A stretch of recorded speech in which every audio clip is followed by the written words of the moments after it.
যে নির্বাচন প্রয়োজন, মৌলিক সংস্কারও প্রয়োজন, কিন্তু তার পূর্বে ওই ফ্যাসিস্ট শেখ হাসিনার বিচার প্রয়োজন, তাকে ফাঁসি কাস্টে ঝুলতে দেখতে চাই, সেটা নিয়ে কথা হচ্ছে না। ওই নির্বাচন সংস্কার ক্ষমতার মোহে পড়ে থেকে যদি আপনারা বিচার এবং ভারতীয় আধিপত্যবাদ এবং আগ্রাসনকে ভুলে যান, তাহলে ওই দিল্লি এবং রয়ের পরিকল্পনায় ফ্যাসিস্ট শেখ হাসিনা এবং আওয়ামী লীগ আবারও বাংলাদেশে ফিরবে, আবারও সেই স্বৈরতন্ত্র শুরু হবে, সেটা আমরা কেউ চাই না।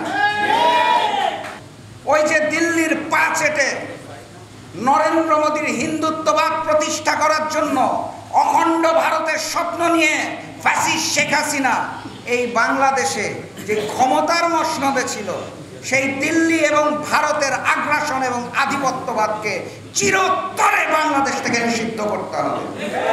এই আওয়ামী লীগের প্রশ্নে আর ভারতীয় আধিপত্যবাদের প্রশ্নে আপনারা যদি আপোষ করেন, তাহলে আমি স্পষ্ট ভাষায় জানিয়ে দিতে চাই, ভবিষ্যতে আপনাদেরও শেখ হাসিনা এবং আওয়ামী লীগের মতো অপরাধীর কাঠগড়ায় দাঁড়া হতে হবে।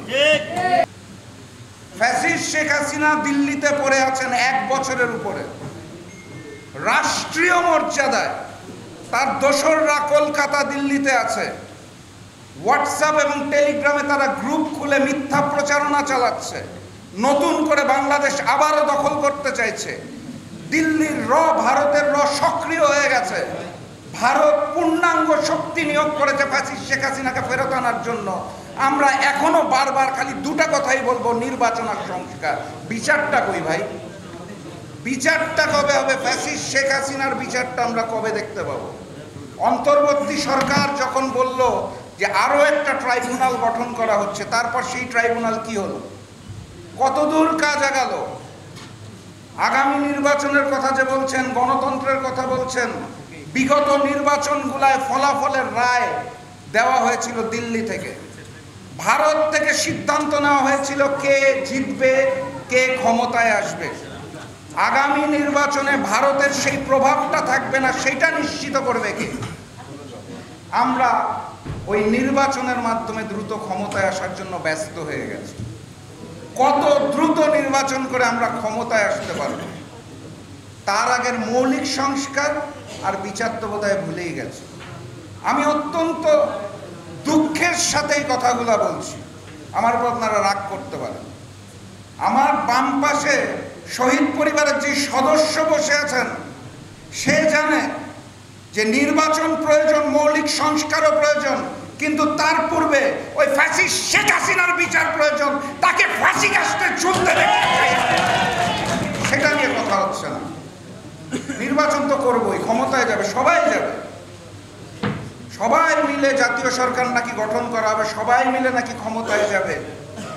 কোন পদ্ধতিতে নির্বাচন হবে, আগের পদ্ধতি না পিয়ার পদ্ধতি, খুব আলোচনা চলছে। চলুক, আমার কোনো আপত্তি নেই।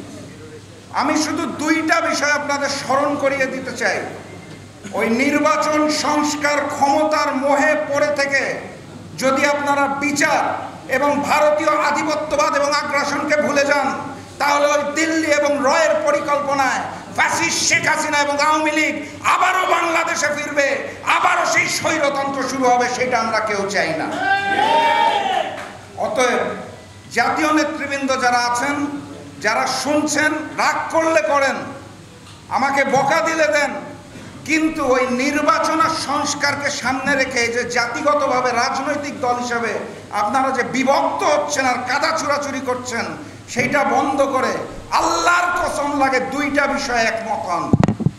বাংলার মাটিতে ওই অগাস্ট মাসের 5 তারিখে ফ্যাসিস্ট শেখ হাসিনা, শেখ পরিবার এবং আওয়ামী লীগের রাজনীতি যেভাবে নিষিদ্ধ করা হয়েছে, আমরা ভবিষ্যতে বাংলাদেশে আর আওয়ামী লীগের অপরাধ নীতি দেখতে চাই না। এই একটা ব্যাপারে সবাইকে একমত হতে হবে।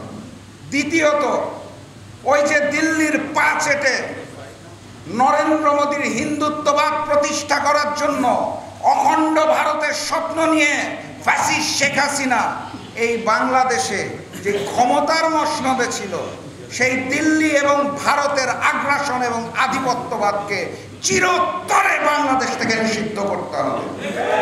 এই আওয়ামী লীগের প্রশ্নে আর ভারতীয় আধিপত্যবাদের প্রশ্নে আপনারা যদি আপোষ করেন, তাহলে আমি স্পষ্ট ভাষায় জানিয়ে দিতে চাই, ভবিষ্যতে আপনাদেরও শেখ হাসিনা এবং আওয়ামী লীগের মতো অপরাধীর কাঠগড়ায় দাঁড়া হতে হবে। আমি সবাইকে আহ্বান জানাই, আল্লাহর ওয়াস্তে নির্বাচন করেন, মৌলিক সংস্কার করেন, কিন্তু বিচারটা ভুলে যান না ভাইরা আমার, বিচারটাকে ভুলে যান না। ফ্যাসিস্ট শেখ হাসিনার ওই আদেশ ফোনালাপ আমরা সবাই শুনেছি, তারপরেও আপনাদের রক্ত টকবক করে চলে ওঠে না যে ওই হাসিনার বিচারটা হতে হবে, শেখ পরিবারের বিচারটা হতে হবে, এবং আমাদের শহীদ পরিবারের কাছে আমাদের যে দায় আছে, রক্তের কাছে আমাদের যে ঋণ আছে, সেই ঋণটাকে শোধ করতে হবে। এটা আপনাদের মাথায় আসে না। প্রত্যেকটা আলোচনার মধ্যে নির্বাচনের সংস্কার করেন, আপত্তি নেই, বিচারটা ভুলে যান না। হাত জোর করে অনুরোধ করছি, কাদা ছুড়াছুরি করে ক্ষমতায় দ্রুত যাওয়ার লোভে ওই ভারতীয় আধিপত্যবাদ এবং আগ্রাসনকে ভুলে যান না।